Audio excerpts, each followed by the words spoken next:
Victoria Hayes grabbed the janitor's arm and yanked him to a stop. "What the hell is this?" Her finger jabbed at the battered toolbox in his hand, at the faded logo scratched into the metal, at the words that made her blood run cold. Horizon Systems, 2014. "Answer me." Her voice echoed across the marble lobby. "Why does my company's logo appear on your toolbox?" 800 employees froze. Security rushed forward. Phones came out recording everything. David Chen, 43 years old, gray uniform stained with machine oil, looked up at the youngest CEO in Texas. He didn't flinch. "Because I built this company, every line of code, every patent, every dollar you've ever made." He pulled his arm free from her grip. "Your father stole it from me the week my wife died." The lobby went dead silent. Victoria's face turned white.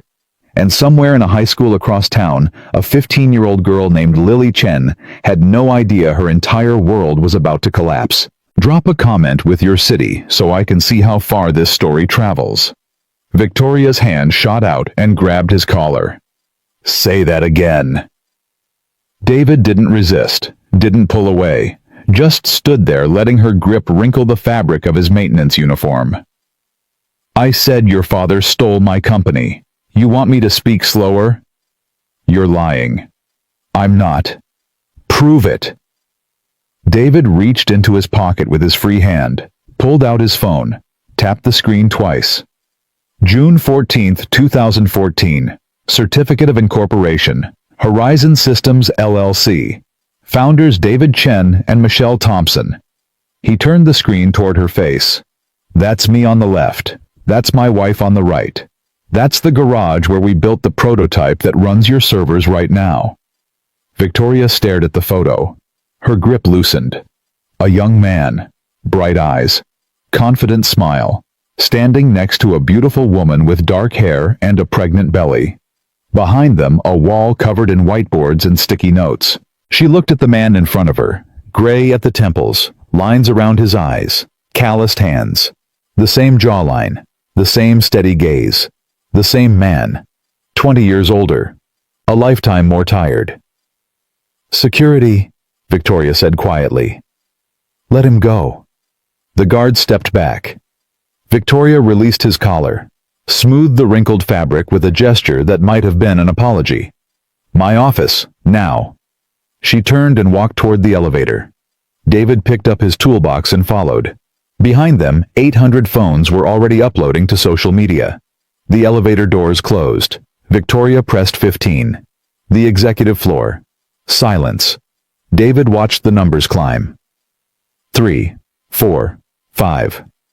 "Your father approached us in 2017, he said. "We needed capital to scale. He offered $8 million for 45%. Victoria didn't look at him. "I know. I've read the acquisition files." "Then you know what the company was worth when he bought me out." $32 million, March 2019. "And you know what he paid me?" Silence. The elevator passed floor 9, 10, 11. $200,000, Victoria said quietly. "I saw the documents." "Did you see the date?"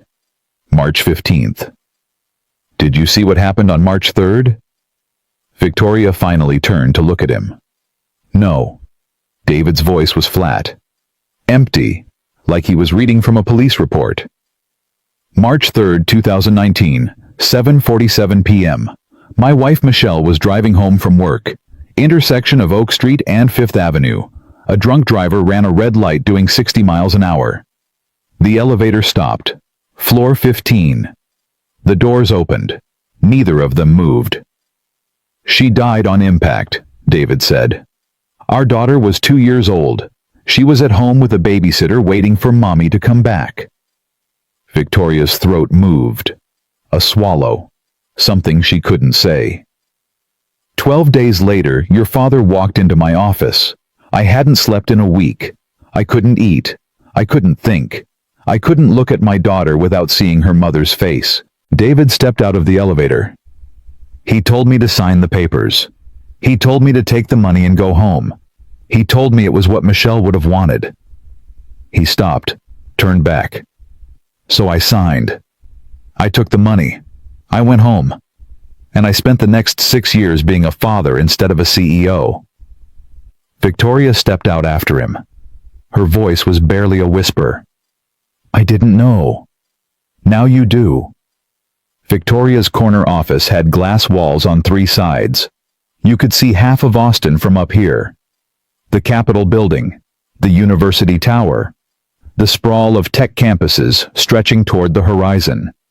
David didn't look at any of it. He sat in the chair across from Victoria's desk, the toolbox resting on his knees. His fingers traced the faded letters carved into the lid. DC Horizon, 2014. Victoria sat behind her desk. She hadn't spoken since they entered the office. Just sat there staring at him, trying to reconcile the janitor in front of her with the ghost in her company's founding documents. Ask, David said. What? You have questions. Ask them. Victoria leaned forward. Her hands were clasped on the desk. Her knuckles were white. Why are you here? I work here. That's not what I mean. Why this company? Of all the places you could work, why come back to the company my father took from you? David was quiet for a moment. His thumb stopped moving on the toolbox. $22 an hour, he said. Better than my last job. Good benefits. Hours match my daughter's school schedule. Bullshit. David looked up. Victoria's eyes were hard, searching. I've met a lot of liars in this business, she said. You're not one of them, so tell me the truth. Why are you really here? David set the toolbox on the floor, leaned back in his chair. You ever build something with your own hands, something that mattered? This company. No, you inherited this company. I'm asking if you've ever built something, from nothing, with someone you loved, watching it grow from an idea into something real. Victoria didn't answer. Michelle and I built Horizon in a garage, David said. We had nothing. No money, no connections, just 2 laptops and a whiteboard, and a dream that kept us working 20-hour days. He looked toward the window, toward the city he no longer recognized. She'd make coffee at 2 a.m., and we'd debug code until sunrise. She'd fall asleep on my shoulder during compile times. We'd celebrate every small victory like we'd won the lottery. His voice softened. When our daughter was born, Michelle held her in one arm and typed with the other. She said Lily should learn early that women can do anything. He smiled. A small, sad smile. That was Michelle. Fierce, brilliant, unstoppable. Victoria's voice was quiet. What happened to her? I told you, drunk driver. I mean, what happened to you? After. David's smile faded. I broke. The first week I didn't leave the hospital. David's voice was hollow now, distant, like he was watching himself from far away. They told me she was gone. I heard the words, I understood them, but I couldn't make myself believe them. Victoria sat motionless. I kept waiting for her to walk through the door, kept checking my phone for her texts, kept reaching for her side of the bed at night. He swallowed. Lily kept asking for Mommy, every morning, every night. Where's Mommy? When is Mommy coming home? And I couldn't. His voice cracked. I couldn't tell her. I couldn't find the words. So I just held her and cried. And she'd pat my face with her little hands and say, Don't cry, Daddy. Mommy will come back. Victoria looked away. Her jaw was tight. She was 2 years old. She didn't understand death. She just knew her mother wasn't there anymore. And her father was falling apart. David wiped his eyes with the back of his hand.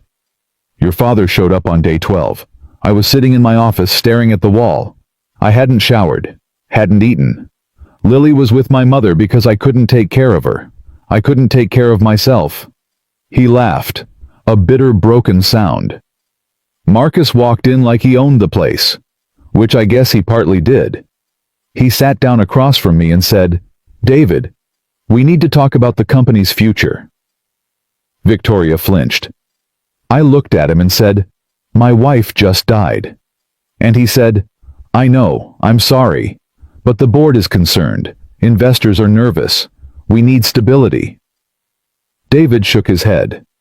Stability. My wife was in the ground, and he wanted stability. What did you do?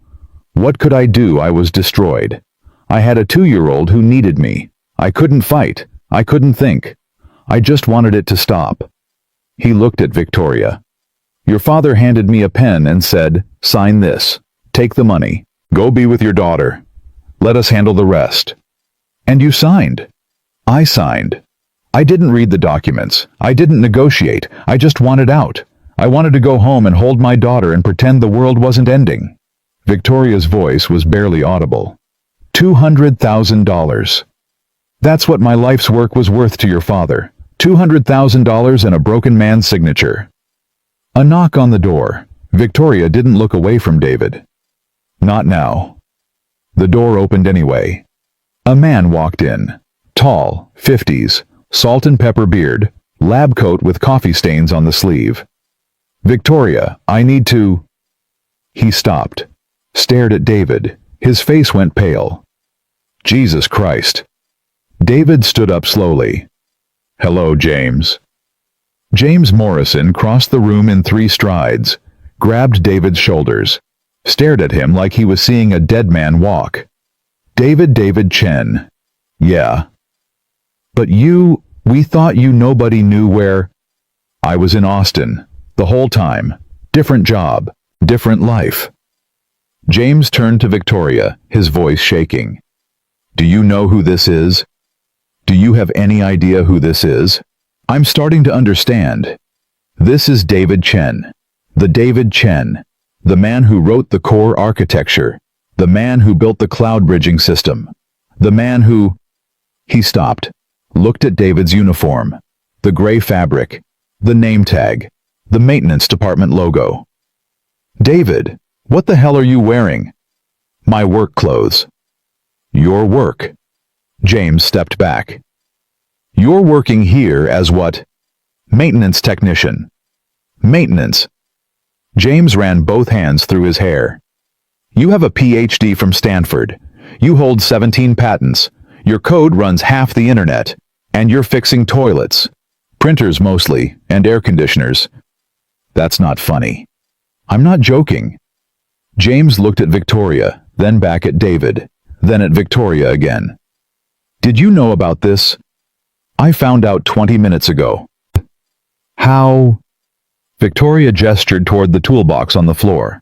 He was carrying that through the lobby. I saw the logo. James looked down, saw the faded words carved into the metal. DC Horizon 2014. He closed his eyes. Oh, David. It's fine, James. It's not fine. Nothing about this is fine. James's voice cracked. I should have fought harder. When Marcus pushed you out, I should have done something, said something. There was nothing you could do. I could have quit. I could have gone public. You had a family too, kids in college, a mortgage. You did what you had to do. James shook his head. His eyes were wet. 6 years, David. You've been fixing printers in this building for 6 years. Walking past people who use your code every day. And nobody knew. Nobody recognized you. David shrugged. People see what they expect to see. They expected a janitor. That's what they saw. But why? Why put yourself through that? Why come back here at all? David was quiet for a moment. You remember what Michelle used to say about building things that matter? James nodded slowly. She said the point wasn't credit. The point was impact. Right. The point was making something that helped people. Something that lasted. David looked around the office. At the glass walls, the expensive furniture, the Nexus Technologies logo gleaming on every surface. This company helps people, James. Small businesses access enterprise technology. Students in rural areas connect to online courses. Hospitals share data that saves lives. He picked up the toolbox. I built that. Michelle and I built that. And it's still working. Still helping. That matters more than my name on a door. James stared at him. You really believe that? I have to. Why? David's voice was steady. Because if I don't, then Michelle died for nothing. And I can't live with that. Victoria stood up from her desk. I want to see proof. Everything. Documents, photos, whatever you have. David nodded, unlocked his phone, opened a folder labeled 2014-2019. This is everything. Incorporation papers, patent filings, board minutes, photos from the garage. He handed her the phone. Victoria scrolled slowly. Her face changed with each image. David and Michelle at their first investor meeting. David and Michelle celebrating their first major client. Michelle, very pregnant, presenting to a room full of executives. Baby Lily taking her first steps in the Horizon Systems office, surrounded by engineers who had stopped working to watch. The last photo. Michelle in a hospital bed, holding newborn Lily. David beside her, tears streaming down his face, smiling like he'd won the universe. Victoria's hand trembled. She was beautiful.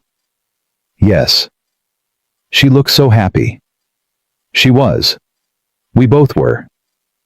Victoria swiped to the next image. There were no more photos. Just a document. A death certificate. Michelle Thompson Chen. March 3, 2019. Cause of death: traumatic injury sustained in motor vehicle collision. Victoria handed the phone back. Her voice was thick. I believe you. I know. What do you want? David put the phone away, picked up the toolbox. I want to finish my shift. There's a printer on the 7th floor that's been jamming, and a coffee machine in the break room that needs a new heating element. Victoria stared at him. That's it? That's all you want? I want to pick up my daughter at 3:30, help her with her homework, make her dinner, watch a movie together, go to bed knowing she's safe. He headed for the door. That's all I've wanted for 6 years. That's all I want now. Victoria stepped forward. David, wait. He stopped, hand on the door handle. My father was wrong. What he did to you was wrong. And I want to make it right. David turned. His eyes were tired but kind. You can't give me back what I lost, Ms. Hayes. Nobody can. Then let me give you what you deserve. Recognition, compensation. A position that matches your abilities. David smiled, that same sad smile. You know what Michelle told me the night before she died? Victoria shook her head. She said, David, promise me something. Promise me that no matter what happens, you'll be there for Lily. Not just physically there, really there. Present, paying attention, making memories. His voice softened. I promised. And I've kept that promise every single day for 6 years. I've been there for every breakfast, every bedtime story, every nightmare, every fever, every first day of school, and every last day, every skinned knee and every broken heart. He opened the door. That's worth more than any job title. That's worth more than any amount of money. That's worth more than having my name on a building. James spoke up. David, does Lily know about any of this? David paused. His jaw tightened. No. She knows her mother was brilliant. She knows her mother loved her. But she doesn't know about the company. About what I gave up. Why? Because I didn't give it up. I traded it. For time. For her. And I'd make that trade 1,000 times over. He stepped into the hallway. Now if you'll excuse me, I have a printer to fix. Victoria watched him walk toward the service elevator. Gray uniform, old toolbox, shoulders slightly hunched from years of physical labor. The man who built an empire. The man who lost everything. The man who chose his daughter over revenge. James came to stand beside her. His voice was quiet. What are you going to do? Victoria didn't answer immediately. Her phone buzzed. A text from her assistant. The lobby video has 200,000 views. Media is calling. What should I tell them? Victoria looked at the text, then at David's retreating figure. "The whole world is about to know who he is," she said. "By tonight, this will be everywhere." James nodded slowly. "Does he know that—" "I don't think he cares." "Then what does he care about?" Victoria thought of the photo on his phone. The last one. Michelle in the hospital bed holding their newborn daughter. David beside her crying with joy. "His daughter," she said. "He cares about his daughter." She pulled out her phone, started typing a reply. "Tell them nothing. I'll handle this personally." Then she opened her contacts, scrolled to a name she hadn't called in years. Robert Hayes, her father's personal attorney, the man who had drafted the buyout agreement, the man who knew exactly what Marcus Hayes had done to David Chen. Time to find out what else her father had buried. Down in the service elevator, David leaned against the wall. His hands were shaking. He'd held it together in the office, kept his voice steady, kept his face calm. But now, alone, the mask was cracking. He thought about Lily, sitting in her chemistry class right now. Probably bored. Probably doodling in her notebook. Probably thinking about what she wanted for dinner. She had no idea. No idea that her father had once been on magazine covers. No idea that he'd built a company worth millions. No idea that he'd given it all up so he could be home when she got off the school bus. David looked at his phone. At the lock screen. Lily's face laughing at something he'd said. She looked so much like Michelle it hurt. The elevator reached the ground floor. The doors opened. David straightened up, wiped his eyes, put the mask back on. He had a printer to fix, and a daughter to pick up at 3:30. Nothing else mattered. But as he walked through the service corridor, his phone buzzed. A text from his mother. "David, call me, now." Then another text. Someone posted a video. Lily saw it. She's asking questions. David stopped walking. His heart stopped beating. She knows something is wrong. What do I tell her? David stared at the screen. 6 years of protection. 6 years of careful lies. 6 years of shielding his daughter from the truth about who her father used to be. All of it crumbling. Because of a toolbox. Because of a logo. Because he couldn't just throw away the last piece of what he and Michelle had built together. His hands shook as he typed back. "Don't tell her anything. I'm coming home." He shoved the phone in his pocket, looked at the toolbox in his hand, the faded words carved into the metal. DC Horizon 2014. Michelle's voice echoed in his memory. "Promise me you'll be there for her. Really there." David gripped the toolbox tighter. He'd kept that promise for 6 years, but he'd never promised to tell her the truth. And now the truth was coming whether he was ready or not. David didn't wait for the elevator. He pushed through the service door and took the stairs 2 at a time. His toolbox banged against his leg with every step. The sound echoed through the concrete stairwell like a heartbeat. His phone buzzed again. Another text from his mother. "She's crying, David. She won't tell me why, just keeps looking at her phone." David's chest tightened. He hit the ground floor and burst through the exit into the parking garage. His old Honda Civic sat in the far corner wedged between 2 BMWs that probably cost more than his annual salary. He threw the toolbox in the back seat and started the engine. 3:47 p.m. Lily would have been home from school for almost an hour. He pulled out of the garage and merged onto Congress Avenue. Traffic was thick. Austin rush hour starting early. David gripped the steering wheel and tried to breathe. 6 years. For 6 years he had kept this secret.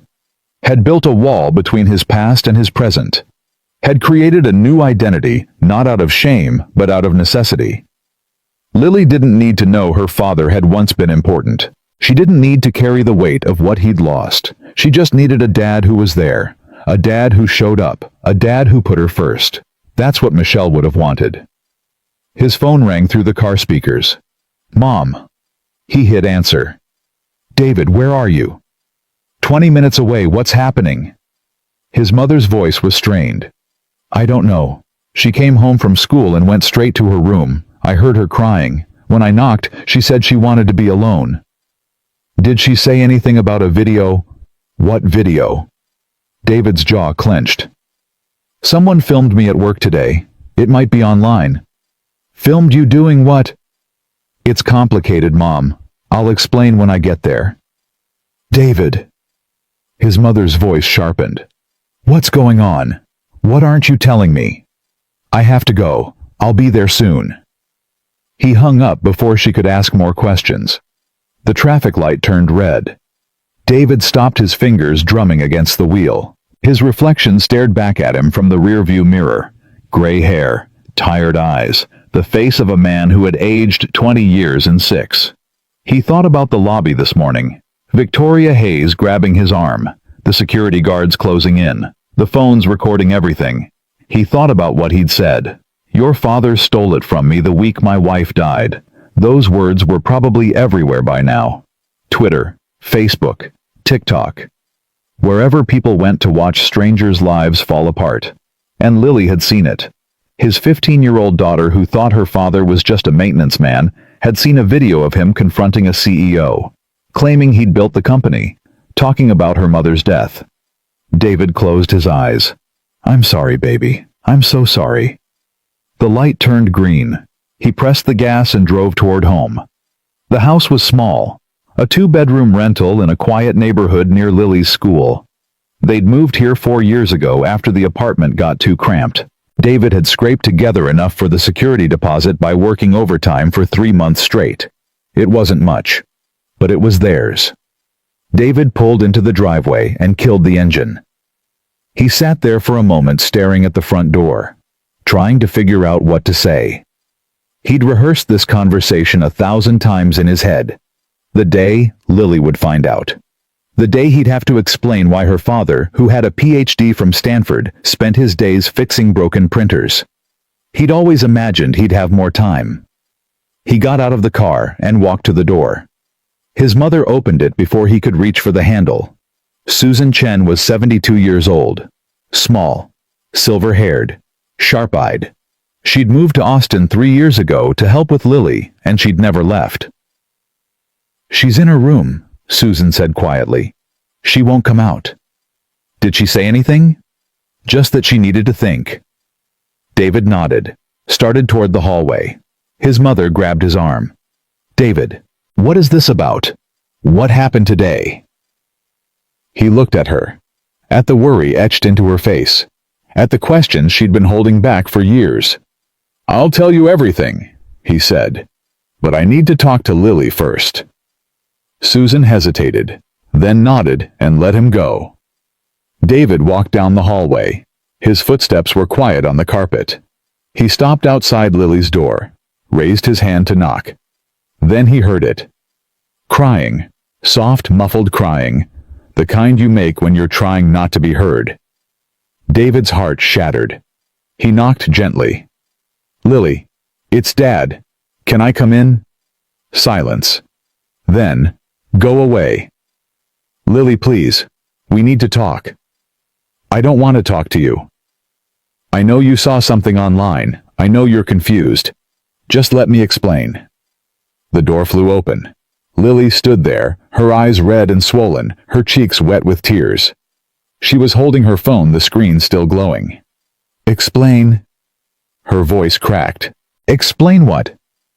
Explain why you've been lying to me my entire life. Lily. Is it true? She held up the phone. On the screen was a paused video. David could see himself in the frame standing in the lobby, Victoria Hayes inches from his face. Did you really build that company? Did you really know Mom? David's throat tightened. Yes. Did she really work there with you? Yes. Then why? Lily's voice broke completely. Why didn't you tell me? Why did you let me think you were just a janitor? Maintenance technician, David said softly. This isn't funny. I know. I'm sorry, I shouldn't have said that. Lily threw her phone onto the bed. Her hands were shaking. Do you know what it was like watching that video? Seeing you stand there and say those things, everyone at school was sharing it. Everyone was asking if that was really my dad. David reached for her. Lily. She stepped back. Don't touch me right now. David lowered his hand. His eyes burned. I was going to tell you, he said. When you were older. When you could understand. Understand what? That my dad used to be some kind of genius, that he built a company worth millions, that he gave it all up to what fix toilets. I gave it up for you. Lily froze. What? David took a breath. Let it out slowly. After your mom died, I couldn't function. I couldn't work. I couldn't think. All I could do was hold you and cry. He leaned against the doorframe, suddenly exhausted. Marcus Hayes, Victoria's father. He came to me 12 days after the funeral. He told me to sign over my shares. He told me to take the money and go home. He told me it was what your mother would have wanted. And you believed him. I didn't care about believing him.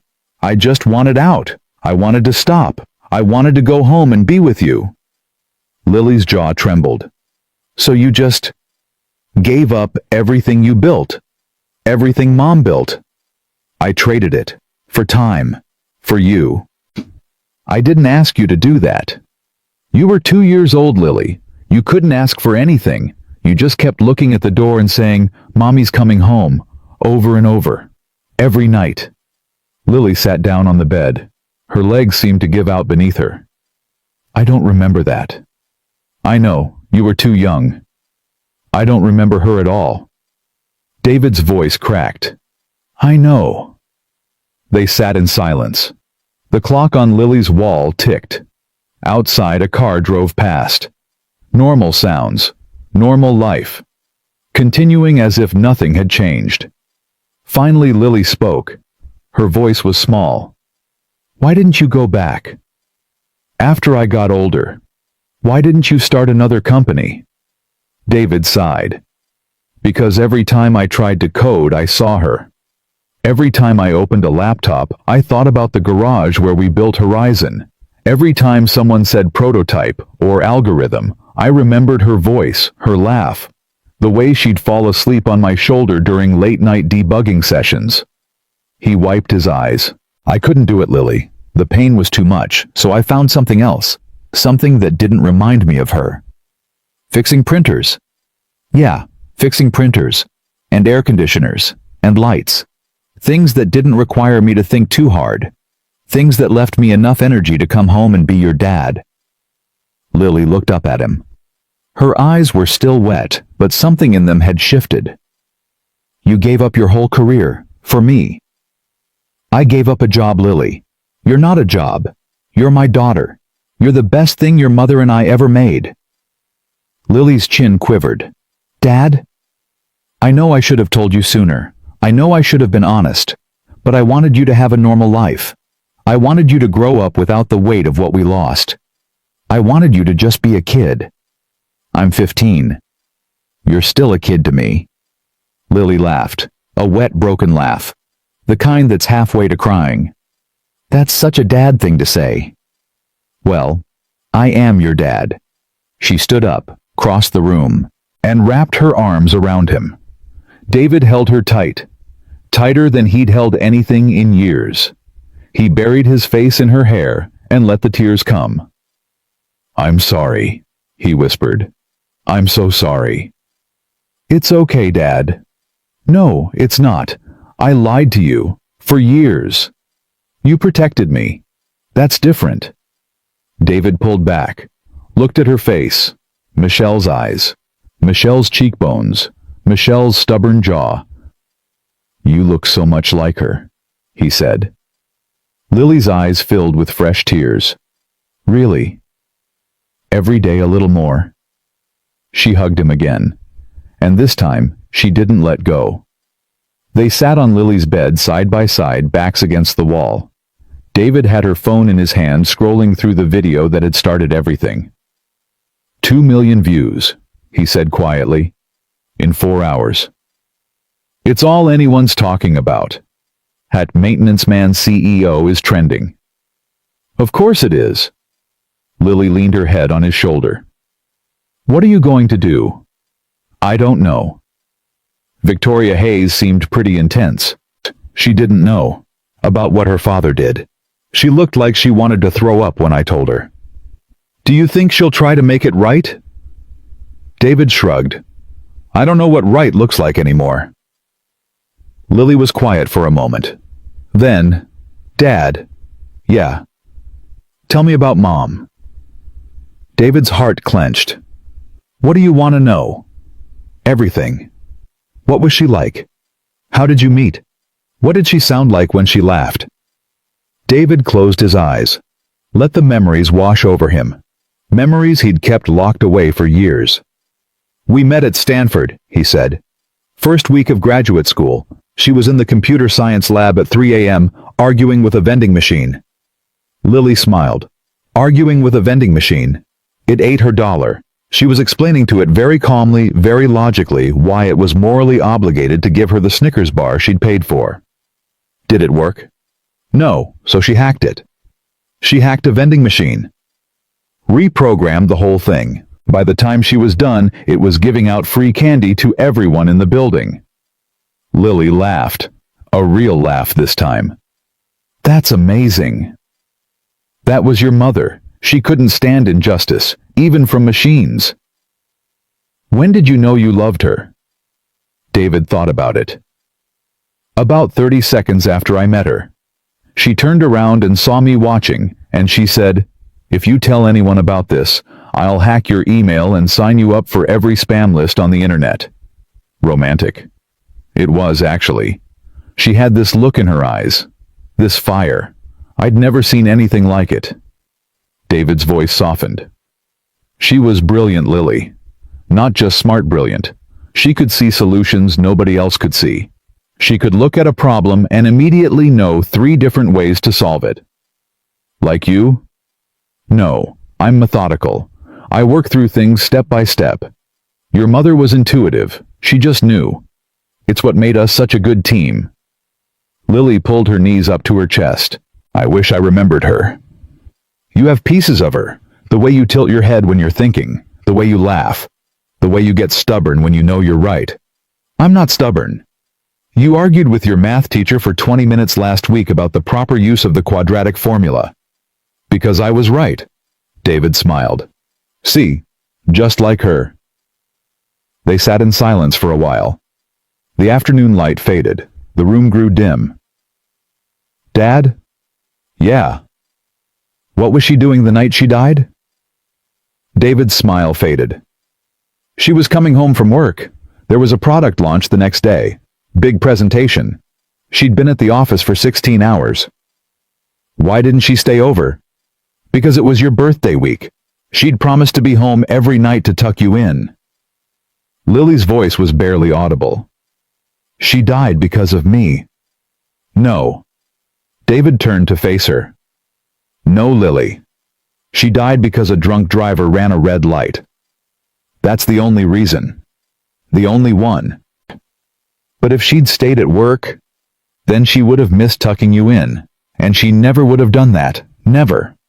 But, listen to me. David took her hands. Your mother loved you more than anything in this world. More than the company. More than her career. More than her own life. She was coming home to you because that's where she wanted to be. Lily's tears spilled over. I just wish I could remember her. You don't have to remember her to know her. You carry her with you. In everything you do. In everything you are. David reached into his pocket. Pulled out his wallet. Inside, behind his driver's license, was an old photograph. He handed it to Lily. Michelle in the hospital bed. Newborn Lily in her arms. Both of them glowing. This was the day you were born, David said. She held you for 3 hours straight. Wouldn't let anyone else touch you. She kept saying, look at her, David. Look what we made. Lily stared at the photo. Her fingers trembled. She's beautiful. Yes? I have her nose. You have her everything.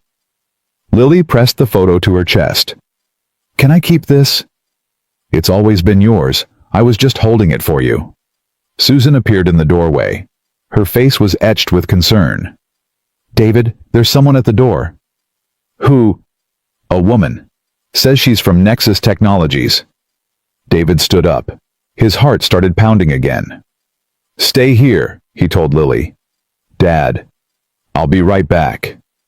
He walked down the hallway, through the living room, to the front door. Victoria Hayes stood on his porch. She'd changed clothes since this morning. Gone was the power suit and the razor-sharp ponytail.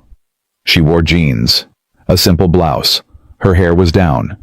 She looked almost human. How did you find my address? David asked. HR file. I'm sorry for showing up unannounced. What do you want? Victoria took a breath. Can we talk? We talked this morning. I know, but things have changed. Changed how? Victoria pulled out her phone, showed him the screen, news headlines scrolling past. Tech CEO confronted by former founder. Working as janitor, the heartbreaking story behind the viral maintenance man. Video. Did Nexus Technologies steal a grieving father's company? David stared at the headlines. His stomach dropped. It's everywhere, Victoria said. Every news outlet, every social media platform. My board has called an emergency meeting for tomorrow morning. That's not my problem. I know. But I'm making it my responsibility. She held his gaze. I found something, David. In my father's files. Something you need to see. David hesitated, looked back toward the hallway. Lily was standing there watching. Dad, is everything okay? David turned back to Victoria. Whatever you have to say, you can say it in front of my daughter. Victoria glanced at Lily. Something flickered in her eyes. Recognition, maybe, or guilt. All right, she said. Can I come in? David stepped aside. Victoria walked into his living room. She looked around at the modest furniture, the family photos on the walls, the evidence of a simple, careful life. Lily came to stand beside David. Her hand found his. Lily, David said, this is Victoria Hayes. She's the CEO of the company I used to run. Lily's eyes narrowed. The one whose dad stole everything from you? Victoria flinched. Yes. And you're here because... Because I found out my father did more than steal a company. She opened her bag and pulled out a manila folder. What is that? David asked. Victoria set the folder on the coffee table. It's the original buyout agreement. The one you signed in 2019. I've seen it. Have you... all of it? David frowned. What do you mean? Victoria opened the folder. Inside were a stack of documents. She flipped to the third page. This is the section on intellectual property rights. When you signed this agreement, you didn't just sell your shares. David's blood went cold. What? You signed over perpetual rights to any technology code or innovations you developed during your time at Horizon Systems, including anything derived from your original work. I don't understand. Victoria's voice was steady, but her eyes were pained. My father's lawyers buried it in the fine print. When you signed this document, you gave up any claim to royalties, licensing fees, or future profits from your own inventions. Forever. David sat down heavily. How much? His voice was hoarse. How much would I have been owed? Victoria didn't answer immediately. Ms. Hayes, how much, based on our current licensing agreements and the market value of your core patents? She paused. Conservatively, $47 million. The room went silent. Lily's hand tightened on David's. 47 million, she whispered. Dad. David stared at the document, at the signature on the bottom, his own handwriting, shaky, broken. The signature of a man who didn't care if he lived or died. He'd signed away $47 million. He'd signed away his life's work. And he'd done it because a man told him it was what his dead wife would have wanted. Dad. Lily's voice was scared. Are you okay? David looked up at Victoria. His eyes were dry. His voice was calm. Get out. David. Get out of my house. Please, let me explain. Your father sat across from me 12 days after I buried my wife. 12 days. And he looked me in the eye and told me to sign. He knew what was in those documents. He knew what he was taking. David stood up. And you want to tell me now, 6 years later, now that it's all over the internet and your board is panicking, I didn't know. I don't care what you knew. I don't care what you found. I don't care about your guilt or your apologies or your damage control. He pointed at the door. Get out, and don't come back. Victoria stood there for a long moment. Her face was pale. Her eyes were wet. Then she picked up the folder. Keep the documents, she said quietly. You should have them. She set them back on the table. I know you don't believe me, but I'm not my father, and I'm going to make this right, whether you want me to or not. She walked to the door, opened it, turned back one last time. Your daughter looks like her mother. David said nothing. Victoria nodded once, and left. The door closed. David stood in the middle of his living room, surrounded by the ruins of everything he thought he knew. $47 million. He could have sent Lily to any college in the world, could have bought a house, could have never worked another day in his life. Instead, he'd spent 6 years fixing printers and counting every penny. Dad? Lily's voice cut through the fog. He looked at her, his beautiful daughter, Michelle's daughter, standing there with fear in her eyes. Are you okay? David took a breath, then another. No, he said honestly. I'm not okay. What are you going to do? He looked at the folder on the table, at the documents that represented everything he'd lost. Then he looked back at his daughter. I'm going to make you dinner. Then I'm going to help you with your homework. Then we're going to watch a movie together. But that's what I'm going to do tonight, Lily. Tomorrow can wait. Lily stared at him. Then slowly she smiled. Can we watch the one about the robot? The one you've seen 15 times? 16, and yes. David smiled back. It was a tired smile, a broken smile, but it was real. Yeah, we can watch the one about the robot. He put his arm around her and walked toward the kitchen. Behind them, the folder sat on the coffee table. $47 million worth of betrayal. Tomorrow, David would have to decide what to do about it. But tonight, he was just a dad making dinner for his daughter. And for now, that was enough. David didn't sleep that night. He lay in bed staring at the ceiling, listening to the house settle around him. The refrigerator hummed. A dog barked somewhere down the street. Normal sounds. The sounds of a normal life. But nothing felt normal anymore. $47 million. The number kept circling in his head like a vulture. At 3 a.m. he gave up trying to sleep. He got out of bed, walked to the kitchen and made coffee. Then he sat at the table and opened the folder Victoria had left behind. Page after page of legal documents, clauses and subclauses, language designed to confuse, language designed to hide. David had signed every page. He remembered that day. March 15th, 2019. Marcus Hayes sitting across from him in his office. 2 lawyers flanking him like bodyguards. A stack of papers on the desk.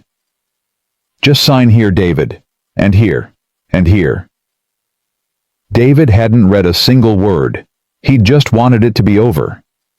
Now 6 years later he was reading every word. And with each page the weight in his chest grew heavier. Marcus Hayes hadn't just bought him out. He'd gutted him.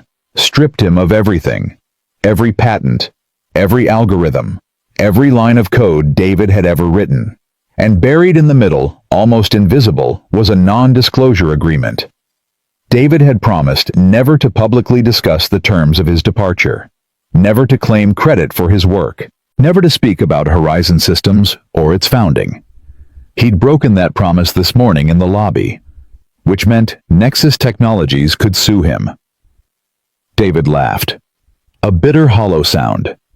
They'd stolen $47 million from him, and they could still sue him for talking about it.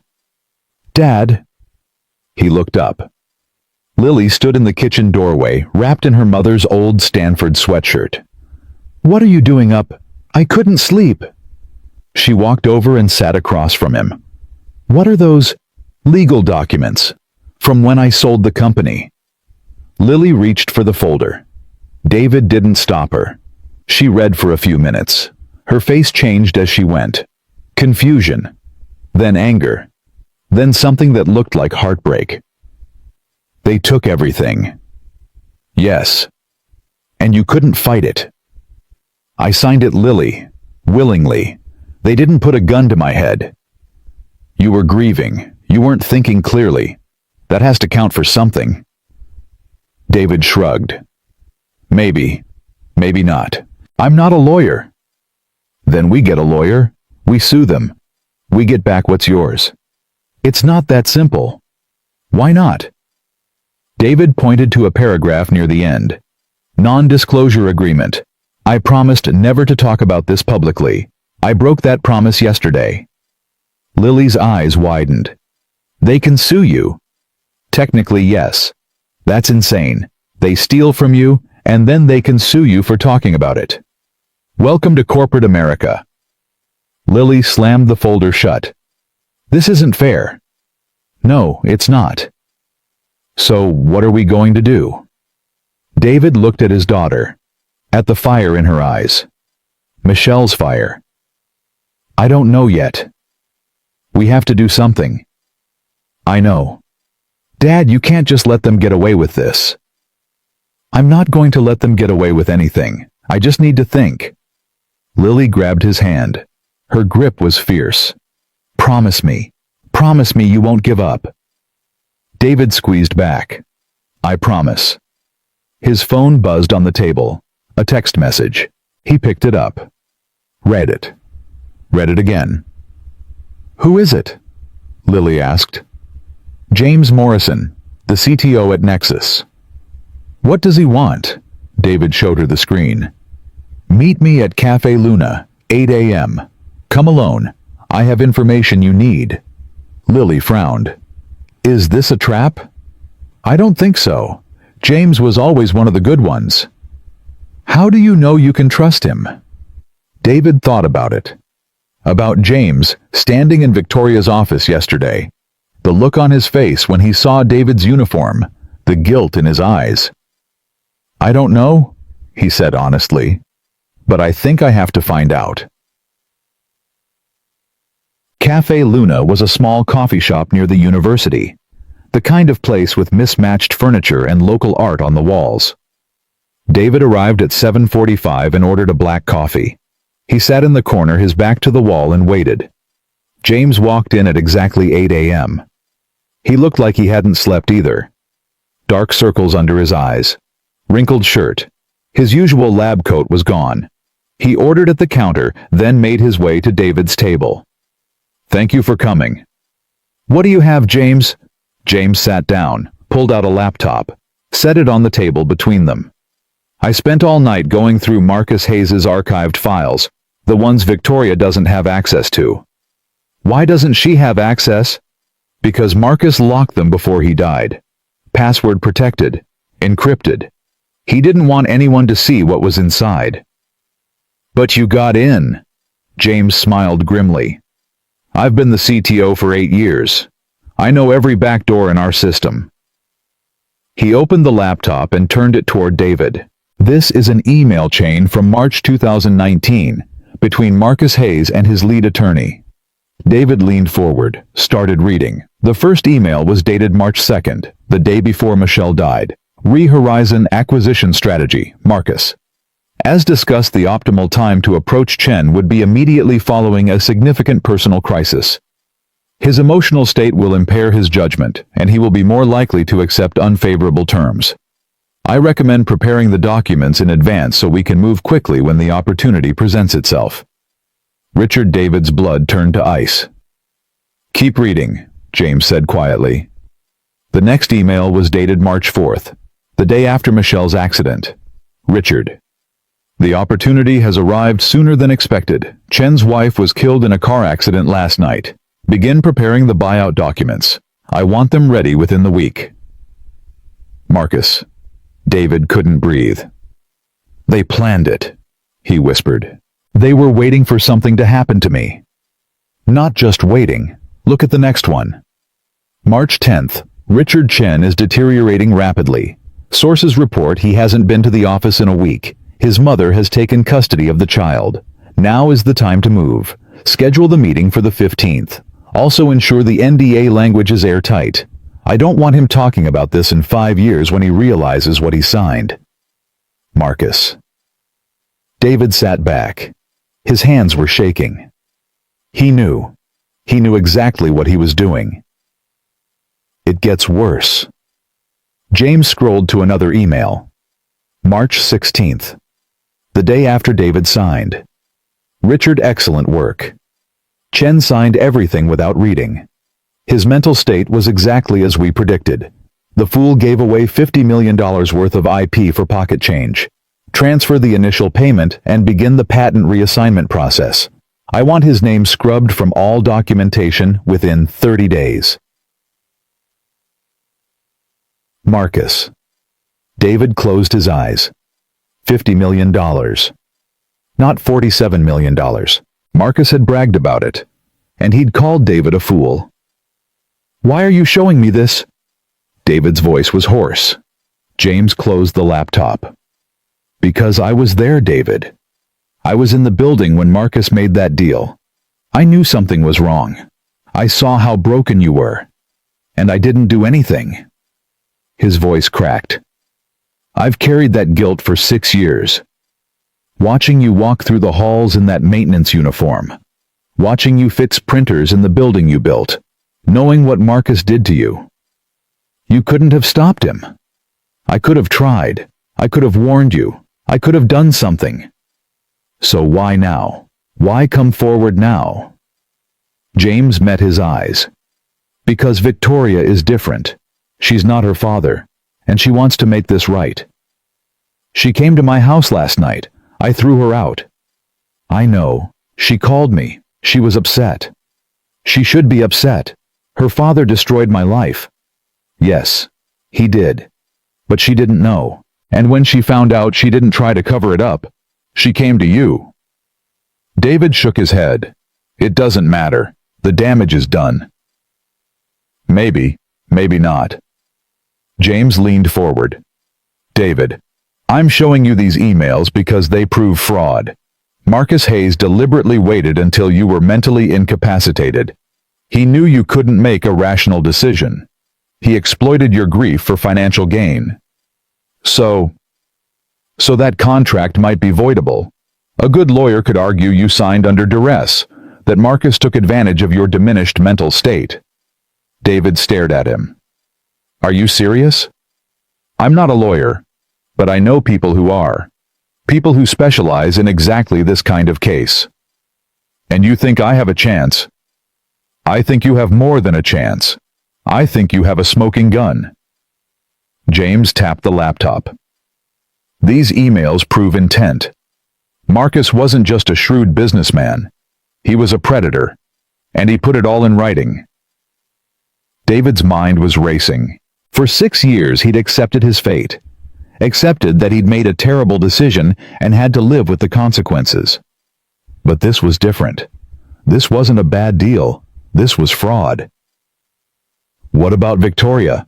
He asked. If I sue, I'm suing her company. Victoria knows the risk. She's the one who told me to find these files. She what? After she left your house last night, she called me. She said, James, I need you to find everything my father buried. Everything, no matter how bad it is. James's voice softened. She's not trying to protect herself, David. She's trying to expose the truth, even if it destroys her. David didn't know what to say. He thought about Victoria in the lobby yesterday. The shock on her face, the way she'd grabbed his arm, the way she'd looked at his toolbox. He thought about her standing on his porch last night, the guilt in her eyes, the folder of documents she'd left behind. Why would she do that? He asked. Why risk everything? James smiled sadly. Because she's a better person than her father. and because she believes some things are more important than money. David drove home in a daze. His mind kept replaying the emails. Marcus's cold, calculated words. The opportunity has arrived sooner than expected. Chen's wife was killed in a car accident last night. Begin preparing the buyout documents. Like Michelle's death was just an opportunity. A business advantage to be exploited. David had hated Marcus Hayes for 6 years. But he'd always thought it was just ruthless capitalism. Dog eat dog. Nothing personal. Now he knew the truth. It was personal. Marcus had watched him from a distance, waited for him to fall, then moved in for the kill while David was still kneeling over his wife's grave. David pulled into his driveway and sat there, hands on the wheel, trying to breathe. His phone rang. He looked at the screen. A number he didn't recognize. He answered anyway. Mr. Chen. This is Sarah Walsh from CNN. I was hoping to get a comment about the video that's been circulating online. David hung up. The phone rang again. Different number, different network. He turned the phone off. When he walked inside, his mother was waiting. There are reporters outside, she said. 3 vans. They've been here since this morning. I know, I saw them. What are you going to do? I don't know yet. Lily appeared from the hallway. She'd gotten dressed. Her hair was pulled back. She looked determined. I saw the news vans, she said. They're saying you might sue Nexus Technologies. Where did they hear that? It's everywhere, Dad. People are taking your side. #justice for David is trending. David sank onto the couch. I haven't decided anything yet. But you're thinking about it, right after what James showed you. David looked up sharply. How do you know about James? Lily held up her phone. He texted you while you were driving. I saw it come through. You read my texts. You left your phone on the table, and you taught me to be curious. David couldn't help but smile. That's not how that lesson was supposed to work. Lily sat beside him. Dad, what did James show you? David hesitated. He looked at his mother standing in the kitchen doorway, then back at his daughter. Emails, he said finally. From Marcus Hayes, proving he planned to take advantage of me after your mom died. Lily's face hardened. He planned it. He waited for something bad to happen, and when your mom was killed, he moved in. That's evil. Yes. So you're going to sue? I don't know. It's complicated. What's complicated? He stole from you. You have proof. You get a lawyer and you take back what's yours. It's not that simple, Lily. Why not? David took a breath. Because if I sue, it goes public. All of it. Your mother, me, everything we went through. It'll be in the news for months, maybe years. Our whole life on display. Lily's jaw tightened. I don't care. You should care. You're 15. You have school, friends, a life. Do you really want reporters following you around, asking about your dead mother? If it means getting justice, yes. Lily. No, Dad. Listen to me. She grabbed his hands. For 6 years, you've protected me. You gave up everything so I could have a normal life. But this isn't just about me anymore. It's about you. It's about Mom. It's about what's right. Her eyes were fierce. Michelle's eyes. You deserve justice. Mom deserves justice. And if I have to deal with some reporters to make that happen, then that's what I'll do. David stared at his daughter, at the young woman she was becoming. When did you get so brave? He asked quietly. I learned it from you. Susan stepped forward. Her voice was thick with emotion. She's right, David. You've spent 6 years running from this, hiding from it. Maybe it's time to stop running. Mom. Michelle would want you to fight. You know she would. David closed his eyes. He could almost hear Michelle's voice. Don't let them win, David. Don't let them erase us. I need to make a call, he said. He stood up, walked to the back porch, closed the door behind him. Then he turned his phone back on and dialed James Morrison. "David, are you okay?" "I want to do it. I want to sue." Silence on the other end. "Are you sure?" "No, but I'm going to do it anyway." What changed? David looked through the window at his daughter, at his mother, at the two people who had stood by him through everything. "My daughter reminded me who I used to be." James exhaled. "All right, I'll set up a meeting with the lawyer I mentioned. Her name is Rebecca Torres. She's the best." "When?" "Tomorrow, 10 a.m. Her office is downtown." "I'll be there." "David." "Yeah. I'm glad you're doing this. You deserve to have your name back." David hung up. He stood on the porch for a long moment, watching the sun set over Austin. The sky was orange and purple, beautiful in a way that hurt. For 6 years he'd lived in the shadows, hidden from his past, hidden from his pain. But you can't hide forever. Eventually the truth finds you.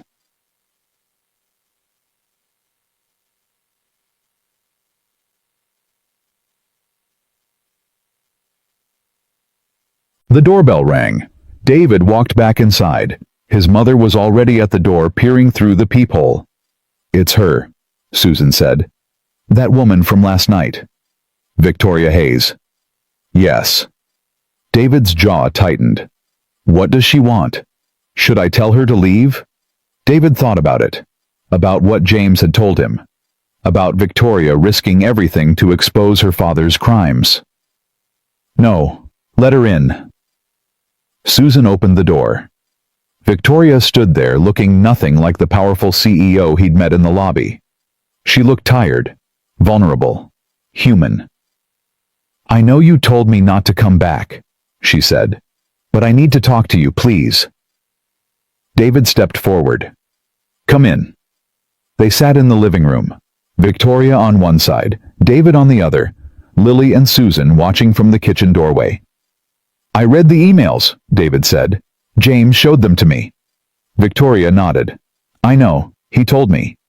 Your father was a monster." "Yes, he was." "And you still want to help me?" Victoria leaned forward. Her eyes were red like she'd been crying. "I love my father. Despite everything. He raised me. He taught me. He made me who I am." She paused. "But what he did to you was unforgivable, and if I try to protect his legacy instead of doing what's right, then I'm no better than him." "So what are you proposing?" Victoria reached into her bag, pulled out another folder. "This is a settlement offer. I had my lawyers draw it up this afternoon." David took the folder, opened it. His eyes went wide. $50 million. Full restoration of your intellectual property rights. Public acknowledgement of your role as founder of Horizon Systems. And a permanent seat on the Nexus Technologies Board of Directors. He looked up. "You're serious?" "Completely." "Why, you could fight this. Drag it out in court for years. Your lawyers would bleed me dry." "I could, but I won't." "Why not?" Victoria stood up, walked to the window. Her voice was quiet. "Because I've spent my whole life trying to live up to my father's image. Trying to be as strong as him, as ruthless as him, as successful as him." She turned to face David. "But I don't want to be him. Not anymore." She walked back and stood in front of him. "You built something incredible, David. You and Michelle. You built something that helps millions of people. And my father stole it from you in your darkest moment." Her voice cracked. "I can't give you back your wife. I can't give you back those 6 years. But I can give you back your name. Your work. Your legacy." She pointed at the folder. "Take the settlement. Don't take the settlement. Sue me. Don't sue me. Whatever you decide, I'll accept it." "Why?" "Because it's the right thing to do." David stared at her. At this woman who had every reason to fight him, every reason to protect herself. "You're really not like your father," he said. "I'm trying not to be." David looked down at the settlement offer. $50 million. More money than he'd ever imagined. But it wasn't about the money. It never had been. I have a condition, he said. Name it. The main research lab. I want it renamed. The Michelle Chen Innovation Lab. Victoria smiled. It was the first real smile he'd seen from her. Done. And I want a scholarship fund. For children of all Nexus employees, not just executives. Everyone. Janitors, security guards, maintenance workers, everyone. The Michelle Chen Scholarship Fund. I'll announce it at the board meeting. David nodded slowly. Then we have a deal. Victoria extended her hand. David shook it. And for the first time in 6 years, he felt something he'd almost forgotten. Hope. Lily ran into the room and threw her arms around him. You did it, Dad. You actually did it. David held her tight. We did it. Together. Susan was crying. She didn't even try to hide it. Michelle would be so proud, she said. So proud of both of you. Victoria watched the family embrace. Something flickered in her eyes. Pain, maybe, or longing. I should go, she said quietly. You should celebrate. David released Lily and turned to Victoria. Stay. What? Stay for dinner. You've earned it. Victoria hesitated. I don't want to intrude. Lily stepped forward. You're not intruding. You're the reason my dad got justice. Your father got justice because he deserved it. I just tried to do the right thing. Then stay and let us thank you. Victoria looked at David. He nodded. Okay, she said. I'll stay. That night they ate together. David, Lily, Susan, and Victoria. An unlikely group brought together by tragedy, betrayal, and the long road to redemption. They talked about Michelle, about Horizon Systems, about the early days in the garage when everything seemed possible. Victoria listened, asked questions, laughed at the stories, and somewhere during the meal, David realized something. He'd spent 6 years hating the Hayes family, blaming them for everything he'd lost. But Victoria wasn't her father. She was just a woman trying to break free from a legacy she never asked for. Just like he was a man trying to honor a love that death couldn't erase. After dinner, Victoria left. Lily went to bed. Susan retreated to her room. David sat alone in the living room, holding the settlement papers. $50 million. His name restored. Michelle's legacy protected. It should have felt like victory, but all he felt was tired. A deep, bone-weary exhaustion that had been building for 6 years. He walked to the mantel and picked up the framed photo. Michelle on their wedding day, smiling, radiant, full of life. We did it, he whispered. We finally did it. He touched her face through the glass. I wish you were here. I wish you could see Lily. She's so much like you, strong, brave, stubborn as hell. He laughed softly.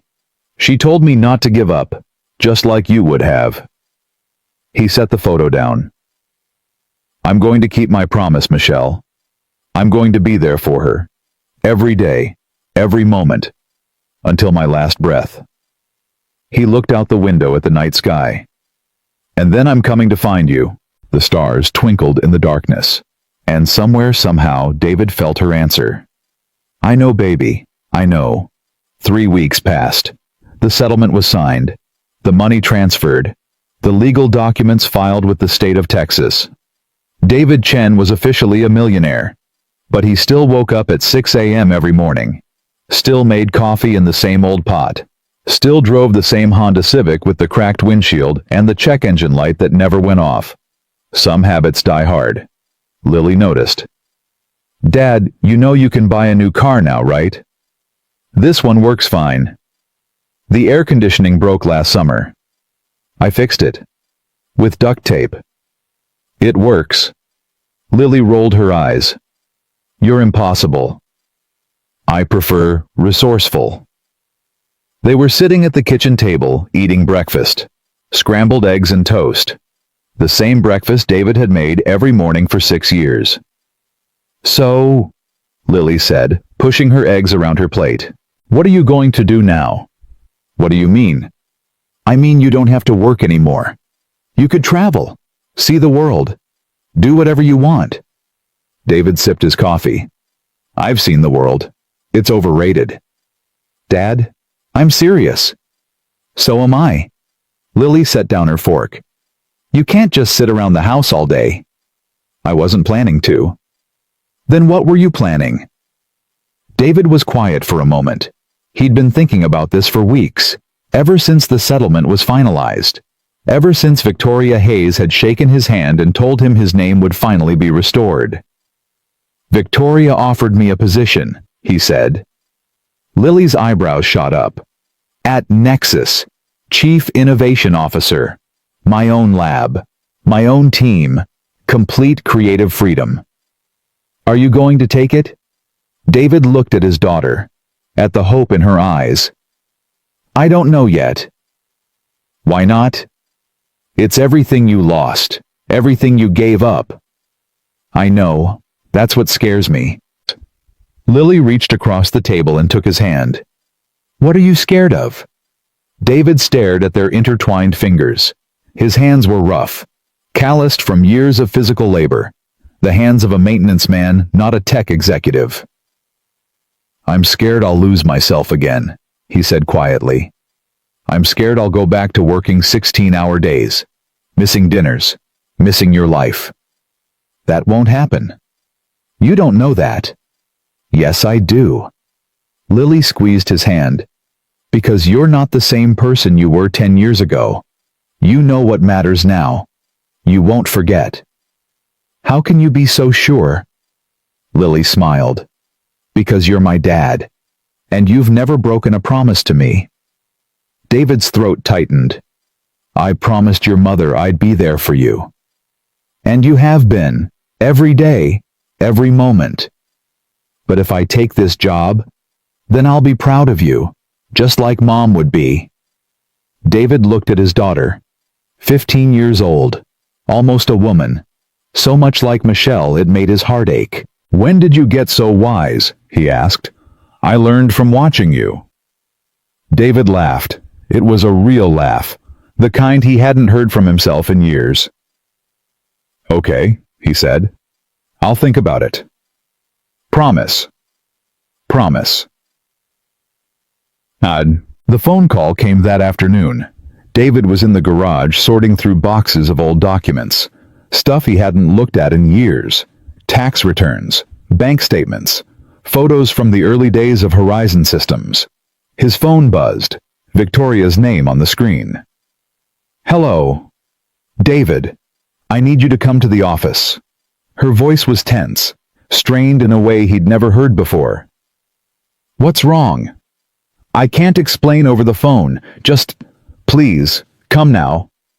She hung up. David stared at the phone. His gut told him something was very wrong. He grabbed his keys and drove. The Nexus Technologies building looked the same as always, glass and steel reaching toward the sky, the morning sun glinting off 1,000 windows. But when David walked through the lobby, everything felt different. The employees wouldn't look at him. They kept their heads down, hurrying past, avoiding eye contact. Something had happened. He took the elevator to the 15th floor. Victoria's assistant met him at the door. Mr. Chen, she's waiting for you. David walked into Victoria's office. She was standing by the window, her back to him. Her shoulders were rigid, her hands clasped behind her back. Victoria. She turned around. Her face was pale. Her eyes were red like she'd been crying. Close the door. David closed it. What's going on? Victoria walked to her desk, picked up a folder, held it against her chest like a shield. There's something I need to tell you. Something I just found out. About what? About your wife. About Michelle. David's blood went cold. What about her? Victoria's hands trembled. She opened the folder and pulled out a single sheet of paper. This morning I received an anonymous package. It was sent to my personal address. Inside was this document. She handed it to him. David looked at it. A police report. dated March 3, 2019, the night Michelle died. He'd seen this report before, or so he thought. But as he read it, he realized something was different. There was an additional page, a supplementary investigation report that had never been included in the original file. His eyes scanned the words. Vehicle identification, 2018, Mercedes-Benz S-Class, registered owner, Hayes Family Trust driver, Marcus Hayes. David stopped breathing. What is this? Victoria's voice was barely a whisper. Keep reading. Blood alcohol content at scene 0, 14%. Driver fled scene before police arrival. Investigation terminated per order of Chief Williams, March 5, 2019. Reason: insufficient evidence. The paper fell from David's hands. No. David. No. This can't be real. I didn't know. I swear to God I didn't know. David's legs gave out. He collapsed into the chair behind him. Marcus Hayes. The man who had stolen his company. The man who had exploited his grief. The man who had looked him in the eye 12 days after Michelle's death and told him to sign away his life's work. That man had killed Michelle. The drunk driver, David whispered. It was him. It was your father. Victoria was crying now, tears streaming down her face. I found out an hour ago. I called the Austin Police Department. They confirmed the report is authentic. He killed her, and then he covered it up. The chief of police at the time was on my father's payroll. He buried the investigation. David's hands clenched into fists. His whole body was shaking. He sat across from me. 12 days later, he sat across from me and told me to sign the papers. He told me it was what Michelle would have wanted. David, he killed her. David slammed his fist on the desk. He killed her, and then he stole everything from me. He looked me in the eye and he lied. Victoria flinched, but she didn't step back. I know, and I'm so sorry. Sorry. David laughed, a horrible broken sound. Your father murdered my wife. Sorry doesn't begin to cover it. I know it doesn't. Nothing I say can make this right. Then why tell me? Why show me this? Victoria wiped her eyes. Her voice steadied. Because you deserve to know the truth. And because my father is dead, but his victims are still alive. You. Your daughter. Everyone he hurt. She picked up the folder. There's more. The anonymous package included other documents. Evidence that my father paid off witnesses. Bribed officials. Destroyed records. Who sent it? I don't know, but whoever it was, they wanted this to come out. David stood up. His legs were unsteady, but his voice was firm. I want everything, every document, every record, everything you have. It's yours. And I want the police chief, the one who buried the investigation. He retired 3 years ago, lives in Florida now. I don't care where he lives. I want him held accountable. Victoria nodded. I'll hire investigators, lawyers, whatever it takes. Why are you helping me? Victoria met his eyes. The tears were still there, but underneath was something harder, something resolved. Because my father was a murderer, and I won't let his crimes stay buried. David drove home in a daze. His hands gripped the steering wheel so tight his knuckles turned white. His vision blurred. The road in front of him seemed unreal. Marcus Hayes had killed Michelle. The thought kept circling in his head over and over like a song stuck on repeat. He'd spent 6 years grieving a random tragedy. A drunk driver running a red light. Wrong place, wrong time. Terrible luck. But it wasn't random. It was the man who had stolen his company. The man who had destroyed his life. The man whose daughter now ran the empire built on David's work. By the time David pulled into his driveway, he was shaking so badly he could barely turn off the engine. Lily was waiting at the door. "Dad? What's wrong? You look... Where's your grandmother?" "In the kitchen." "Dad? What happened?" David walked past her, through the living room, into the kitchen where Susan was washing dishes. "Mom!" Susan turned around. Her smile faded the moment she saw his face. "David, what is it? Sit down, both of you." Lily followed him in. They sat at the kitchen table, the same table where they'd eaten breakfast that morning. The same table where David had promised to think about Victoria's job offer, a lifetime ago. "Dad, you're scaring me." David took a breath. His whole body was trembling. "I found out something today, about your mother's accident." Susan's face went pale. "What about it?" "It wasn't an accident, and it wasn't a random drunk driver." "What do you mean?" David looked at his daughter, at his mother, at the two people he loved most in the world. "It was Marcus Hayes, Victoria's father. He was driving the car that killed Michelle." Silence. Complete, absolute silence. Lily's face went white. Her hands gripped the edge of the table. "What?" "He was drunk. He ran a red light. He hit your mother's car and fled the scene. Then he paid off the police chief to bury the investigation." Susan's hand flew to her mouth.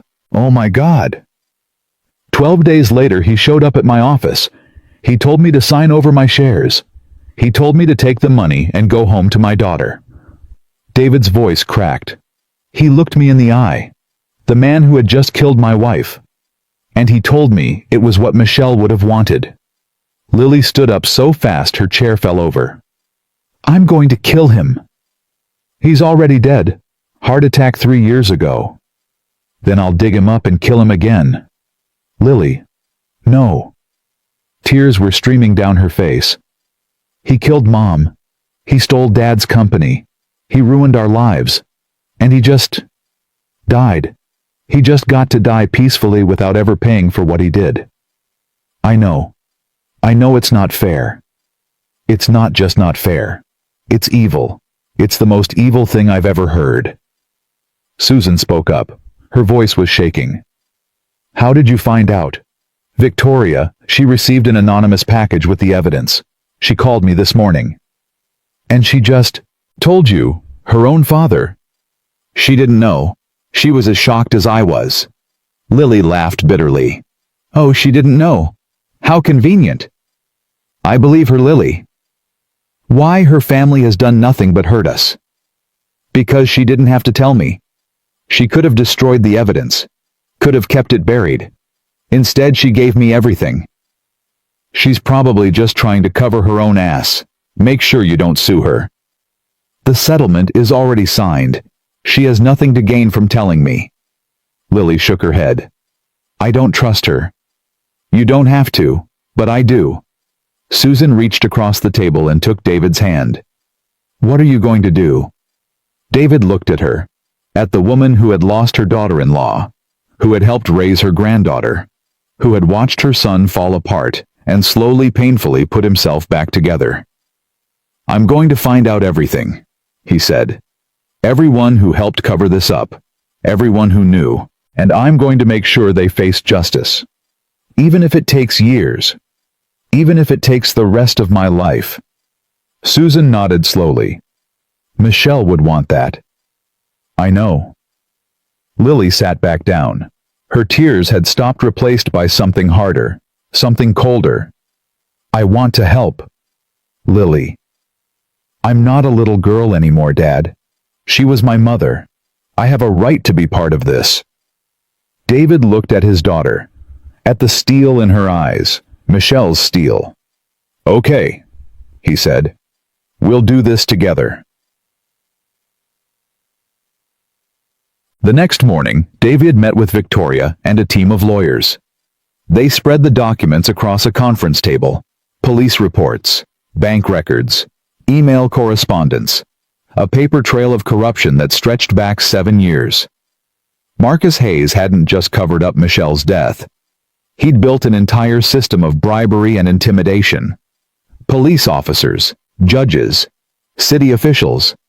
Anyone who could have exposed him had been paid off or threatened into silence. Rebecca Torres, the lead attorney, shook her head as she reviewed the files. This is extensive. Hayes must have spent millions keeping this quiet. Can we prosecute? David asked. Hayes is dead.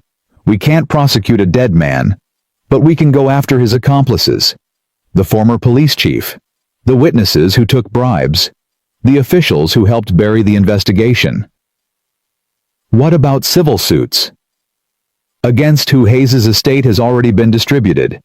Most of it went to Victoria. David looked at Victoria. She sat at the end of the table, her face pale but determined. I'll pay whatever it takes, she said. Whatever the legal fees, whatever the settlements. I'll cover it all. Rebecca raised an eyebrow. That could be tens of millions. I don't care. Ms. Hayes, I need to advise you that this could destroy your company's reputation. If this becomes public, I want it to become public. I want everyone to know what my father did. Rebecca stared at her. You're serious? Completely. David spoke up. Victoria, you don't have to do this. It's not your debt to pay. Yes, it is. Victoria's voice was firm. I inherited everything my father built. His money, his company, his legacy. That means I inherited his sins too. But, no buts, David. I've spent my whole life benefiting from what my father did. From the company he stole from you, from the life he took from Michelle. She stood up, walked to the window. When I was a little girl, my father told me that business was war, that the only thing that mattered was winning, that compassion was weakness. She turned to face him. I believed him. For years I believed him. I built my career on his principles. I stepped on people. I crushed competitors. I did whatever it took to win. Her voice cracked. But then I saw you in that lobby. A man in a maintenance uniform carrying an old toolbox. A man who had every reason to hate me. And you just stood there, calm, dignified, telling the truth. She walked back to the table. In that moment, I realized that my father was wrong. Winning isn't everything. Being able to look at yourself in the mirror is everything. She sat down. So yes, I'm going to pay for this. I'm going to expose my father's crimes, and I'm going to spend the rest of my life trying to undo the damage he caused. The room was silent. Rebecca cleared her throat. Well, I suppose we should get started then. The investigation took 6 months. David worked alongside Victoria and the legal team, reviewing documents, interviewing witnesses, building a case against everyone who had helped Marcus Hayes cover up Michelle's death. The former police chief was the first to fall. He was arrested at his home in Florida and charged with obstruction of justice, bribery, and conspiracy. The evidence was overwhelming. He pleaded guilty in exchange for a reduced sentence. 3 other officers were indicted. 2 city officials resigned in disgrace. A judge was removed from the bench. The story made national news. #Justice. For Michelle trended for days. Journalists called David a hero. Talk shows wanted interviews. Book publishers offered deals. David turned them all down. I'm not doing this for fame, he told Victoria. I'm doing this for Michelle. I know, but people want to hear your story. Then let them hear it when it's finished, not before. Victoria nodded. Fair enough. They were sitting in her office. It was late. The building was empty. Just the 2 of them and the files spread across her desk. Can I ask you something? Victoria said. Sure. Do you hate me? David looked at her. At the woman who had once seemed like his enemy, who had turned out to be his greatest ally. No. Why not? After everything my family did to you. Because you're not your family. You're you. Victoria's eyes glistened. I don't deserve your forgiveness. Maybe not, but I'm giving it anyway. Why? David thought about the question. About 6 years of grief and anger and bitterness. About the hatred he'd carried like a stone in his chest. Because holding on to anger is exhausting, he said. And I'm tired. I've been tired for a long time. He leaned back in his chair. Your father took enough from me. I'm not going to let him take my peace too. Victoria wiped her eyes. Thank you, David. For what? For being a better person than I probably would have been. David smiled. I had a good teacher. Who? Michelle. She always said that kindness was strength, that forgiveness was power. I didn't understand it when she was alive, but I think I'm starting to now. Victoria nodded slowly. She sounds amazing. She was. She really was. They sat in comfortable silence for a moment. Then Victoria spoke again. The board approved your position, Chief Innovation Officer. The lab will be ready next month. I know. I got the email. Are you going to accept? David had been thinking about this for weeks. Ever since Lily had told him she'd be proud of him. Ever since he'd promised to consider it. Yes, he said. I'm going to accept. Victoria's face lit up. Really? On one condition. Name it. I leave at 3:30 every day. No exceptions. No emergencies. No, just one more meeting. 3:30. I'm out the door. Victoria laughed. That's it. That's it. David, you could ask for anything. Stock options, a corner office, a private jet. I don't want any of that. I just want to be home when my daughter gets there. Victoria shook her head. You really are something else. Is that a yes? Yes. It's a yes. They shook hands. And for the first time in 7 years, David Chen felt like himself again. Not the broken man who had signed away his company. Not the invisible janitor who had walked through this building unnoticed. But the person he'd always been underneath the grief and the pain and the years of hiding. A father, an innovator. A man who knew what mattered. And he was finally ready to start building again. That night David came home and found Lily waiting for him. Well, she asked, did you accept? I accepted. Lily threw her arms around him. I'm so proud of you, Dad.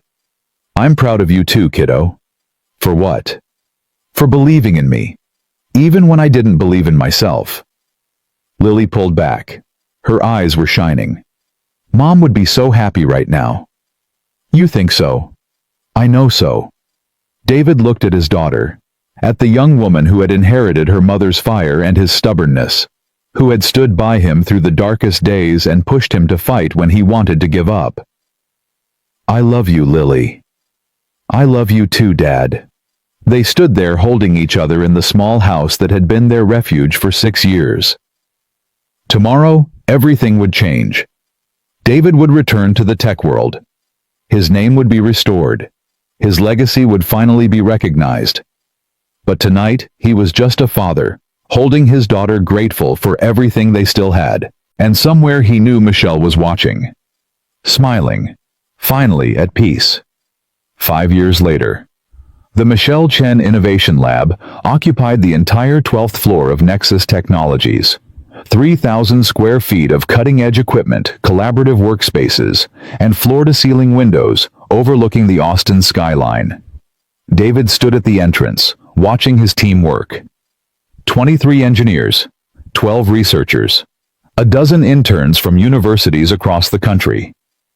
All of them focused on a single goal, making technology accessible to everyone. It had been his dream once. His and Michelle's. Back in that tiny Seattle apartment surrounded by takeout containers and energy drinks and the stubborn belief that 2 people could change the world. Now it was real. Mr. Chen. David turned. A young woman stood behind him, tablet in hand. Sarah, his executive assistant. The board meeting starts in 20 minutes. I know. And your daughter called. She said to remind you about dinner tonight. David smiled. I remember. She also said, and I quote, if he's late again, I'm eating his dessert. That sounds like her. David looked at his watch. 2:47 p.m. 43 minutes until his self-imposed departure time. Tell the board I'll be there in 5 minutes. And tell my daughter her dessert is safe." Sarah nodded and walked away. David took one last look at the lab, at the engineers hunched over their screens, at the whiteboard covered in equations and flowcharts, at the prototype sitting on the center table, a small device that would bring high-speed internet to rural schools across America. Michelle's dream finally coming true. He turned and headed for the elevator. The board meeting was routine: quarterly projections, market analysis, strategic partnerships. The kind of corporate discussion that David had once lived for and now merely tolerated. Victoria sat at the head of the table leading the meeting with the confidence of someone who had finally grown into her role. She was 37 now, still sharp, still driven, but with a warmth that hadn't been there 5 years ago. She caught David's eye and smiled. He nodded back. They had become friends over the years. Not close friends, too much history for that, but something real. Something built on mutual respect and shared purpose. When the meeting ended, Victoria caught up with him in the hallway. "Got a minute?" "2 actually, then I have to leave." "Lily's dinner. She's making her grandmother's recipe. If I'm late, I don't get fed." Victoria laughed. "She's tough. She gets it from her mother." They walked together toward the elevator. "The board approved your proposal," Victoria said. "The scholarship fund is expanding. We'll be covering tuition for 500 students next year." "That's good news. It was your idea." "It was Michelle's idea. I just made it happen." Victoria stopped walking. "David." He turned. "Yeah. I want you to know something. These past 5 years, working with you, it's changed me. Changed the company. Changed everything." Victoria. "Let me finish. When I found out what my father did, I wanted to burn it all down. The company. The legacy. Everything. I thought there was no way to make it right." Her eyes glistened. "But you showed me another way. You showed me that redemption isn't about destroying the past. It's about building something better in its place." David didn't know what to say. "Thank you," Victoria said, "for giving me a chance, for trusting me when you had every reason not to." David thought about the journey they'd taken, the anger, the betrayal, the slow, painful process of healing. "You earned it," he said finally. "Every bit of it." Victoria nodded, wiped her eyes quickly like she didn't want him to see. "Go, your daughter's waiting." David smiled. "See you tomorrow, Victoria." "See you tomorrow, David." He stepped into the elevator. The doors closed. And for a moment, just a moment, he thought he heard Michelle's voice. "You did good, baby. You did so good." The drive home took 17 minutes. David pulled into the driveway at exactly 3:28 p.m., 2 minutes ahead of schedule. The house was different now. Not the small rental they'd lived in for years, but a real home. 4 bedrooms, a backyard with a garden, a porch where he could sit and watch the sunset. He'd bought it 3 years ago after the settlement money had finally started to feel real. Lily had picked out the color of her room, a deep purple that Michelle would have loved, and Susan had planted roses along the front walk. Home. David walked through the front door. "I'm here." Kitchen. Lily's voice rang out. He found her standing over the stove stirring something that smelled incredible. She was 20 now, a junior at Stanford studying computer science, home for the summer. "You're early," she said without turning around. "I'm always early." "You were late last Tuesday." "Traffic." "Excuses." David walked over and kissed her forehead. "What are we having?" "Grandma's pot roast, the one with the carrots and potatoes. Your grandmother's not here. She went to her book club, said to save her some." David leaned against the counter, watching his daughter cook. She moved with confidence now, the same way Michelle used to move, like she knew exactly what she was doing and didn't need anyone's approval. "How's school?" he asked. Fine. Class is going well? Dad, you ask me this every time I come home. And you give me the same vague answer every time. Lily smiled. I'm getting an A in my algorithms class. Happy. Very. I also got accepted into the summer research program, the one at the AI lab. David's eyebrows shot up. You didn't tell me that. I'm telling you now. Lily, that's incredible. I know. She turned to face him, wooden spoon in hand. But I wanted to ask you something first. Anything.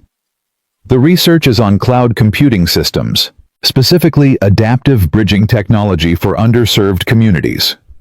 David went still. I know. It's the same thing you and Mom worked on. Lily set down the spoon. I've been reading about Horizon Systems, the original architecture, the patents, the papers you published back in 2015 and 2016. Where did you find those? The company archives. Victoria gave me access. David didn't know what to say. He'd kept so much of that history from Lily, not out of shame, but out of a desire to let her forge her own path, to not weigh her down with his legacy. But she'd found it anyway. What did you think? He asked quietly. Lily's eyes softened. I think you and Mom were geniuses. I think you were ahead of your time, and I think I want to continue what you started. David's throat tightened. Lily. I'm not doing it because I feel obligated. I'm doing it because I believe in it, the same way you did, the same way Mom did. She stepped closer. You always said that the point wasn't credit. The point was impact, making something that helped people, something that lasted. She took his hand. I want to do that, Dad.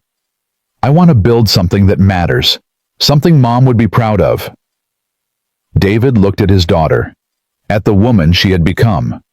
Brilliant, determined, full of the same fire that had burned in Michelle. She'd be so proud of you, he said. She'd be so incredibly proud. You think so. I know so. Lily hugged him, tight, the way she used to when she was little. I love you, Dad. I love you too, sweetheart. They stood there for a long moment. Father and daughter, two survivors of a storm that had nearly destroyed them both. Then Lily pulled back and wiped her eyes. The pot roast is going to burn. Then we'd better eat it. She laughed, and in that laugh David heard Michelle, heard the joy that had once filled their apartment, heard the future they had dreamed about together. It was still here, changed, transformed, but still alive. After dinner they sat on the porch. The sun was setting over Austin, painting the sky in shades of orange and pink. The air was warm. Crickets chirped in the garden. Dad? Yeah. Tell me about the day I was born. David smiled. I've told you that story 100 times. Tell me again. He leaned back in his chair. Let the memories wash over him. It was September 15th, 2019. Your mother had been in labor for 18 hours. She was exhausted. I was terrified. The doctors kept saying everything was fine, but I couldn't stop pacing. Lily pulled her knees up to her chest, listening. Finally, at 3:47 a.m. you arrived. 6 pounds, 8 ounces, a full head of dark hair. The most beautiful thing I'd ever seen. What did Mom say? She held you in her arms and looked at me with tears in her eyes. And she said, look at her, David. Look what we made. Lily's voice was soft. I wish I remembered her. You carry her with you, in everything you do. Do I really look like her? More every day. Your eyes, your smile, the way you tilt your head when you're thinking. Lily was quiet for a moment. Do you still miss her? David looked out at the sunset. Every single day. Does it ever get easier? No, it just gets different. The pain doesn't go away. It becomes part of you, like a scar that aches when it rains. That sounds terrible. It's not. The pain is a reminder. A reminder that I loved someone so much that losing her nearly destroyed me. That's not terrible. That's beautiful. Lily reached over and took his hand. I'm glad you didn't give up. I almost did, so many times. What stopped you? David turned to look at her. You. You were the reason I got out of bed every morning. The reason I kept going when I wanted to quit. The reason I'm still here. Lily's eyes filled with tears. Dad? I made a promise to your mother. The night before she died. I promised I'd be there for you. Every day. Every moment. No matter what. He squeezed her hand. I've tried to keep that promise. I know I haven't been perfect. I know I've made mistakes. But I've always tried. You didn't make mistakes, Dad. You were there. Every breakfast, every dinner, every school play and basketball game and late-night homework session. You were there. I was there because I wanted to be. Because being your father is the greatest privilege of my life. Lily leaned her head on his shoulder. Mom would be proud of you. You think so? I know so. You kept your promise. You raised me. You fought for justice. You rebuilt your career. You did everything she would have wanted. David looked up at the sky. The first stars were appearing. I hope she knows, wherever she is. I hope she knows I tried. She knows, Dad. She's always known. They sat there in silence, watching the stars come out one by one. Father and daughter. Survivor and hope. Past and future intertwined. 1 year later, David stood in the auditorium of Stanford University, watching his daughter walk across the stage. Lily Chen, Bachelor of Science in Computer Engineering, summa cum laude. The crowd applauded. David's hands hurt from clapping so hard. Beside him, Susan wiped tears from her eyes. She did it, Susan whispered. Our girl did it. She did. Victoria sat on his other side. She'd flown in from Austin for the ceremony. She's incredible, Victoria said. She gets it from her mother. After the ceremony, Lily found them in the crowd. She was carrying her diploma, her face flushed with pride. I did it. She threw her arms around David. Dad, I did it. I never doubted you for a second. Susan hugged her next. Then Victoria. What's next? Victoria asked. Graduate school job offers. Lily grinned. Actually, I have news. She pulled out her phone and showed them the screen. An email from Nexus Technologies. I've been offered a position at the Michelle Chen Innovation Lab, lead researcher on the Rural Connectivity Project. David's heart stopped. You're coming to work with me. If you'll have me. Lily, Of course I'll have you. He hugged her again, tighter this time. Your mother would be so happy, he whispered. I know. That's why I said yes.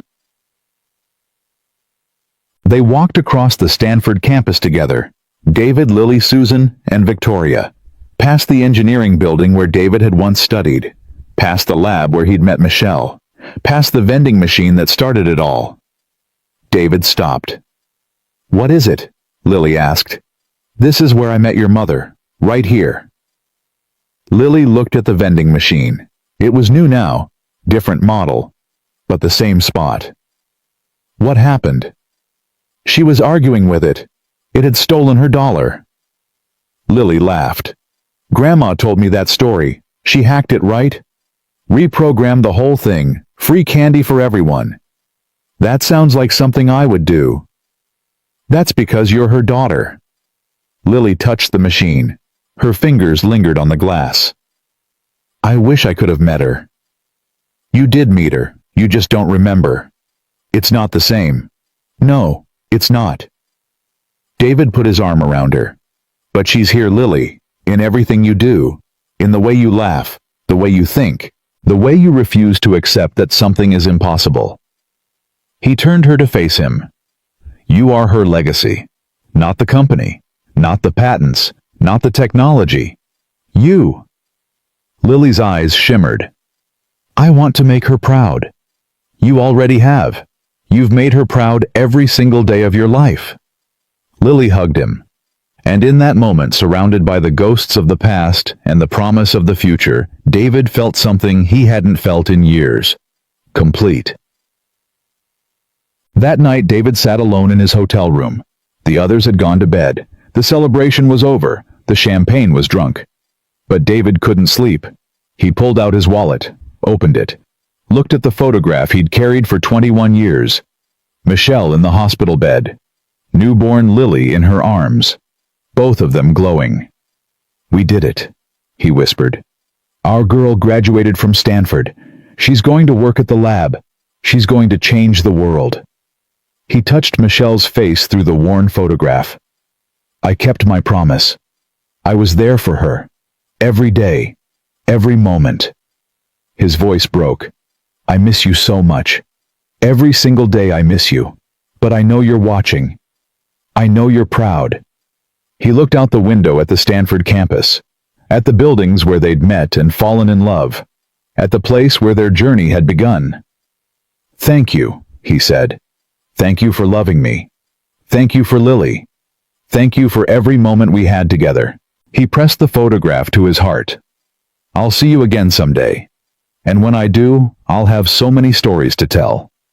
He closed his eyes, and in the silence he heard her voice, soft, warm, full of love. "I know, baby. I know. I'm proud of you. I've always been proud of you." David smiled. For the first time in 21 years, the ache in his chest felt lighter. Not gone. Never gone. But lighter. Manageable. Almost like peace. 6 months later, the Michelle Chen Innovation Lab launched its flagship project, Connect All. A revolutionary system that brought high-speed internet to 5,000 rural schools across America. David stood on stage at the launch event looking out at the crowd. Journalists, investors, politicians, tech leaders from around the world. But his eyes found only two faces. Lily standing in the front row beaming with pride, and beside her, an empty chair. A single white rose resting on the seat. For Michelle. 21 years ago, David began. "I met a woman who changed my life. She was brilliant. She was fierce. She was the love of my life." His voice was steady, strong. Together we dreamed of a world where technology wasn't a privilege, where every child, no matter where they lived, had access to the same opportunities. He looked at the empty chair. She didn't live to see this day. But her dream did. Her legacy did. And today, because of her 5,000 schools, will have the tools they need to change the world. He turned to face the crowd. "This project isn't named after me. It isn't named after any investor or executive. It's named after the woman who made it possible. The woman who believed that kindness was strength and forgiveness was power." His eyes found Lily. "Michelle Chen, my wife, my partner, my inspiration." He raised his hand toward the screen behind him. A photograph appeared.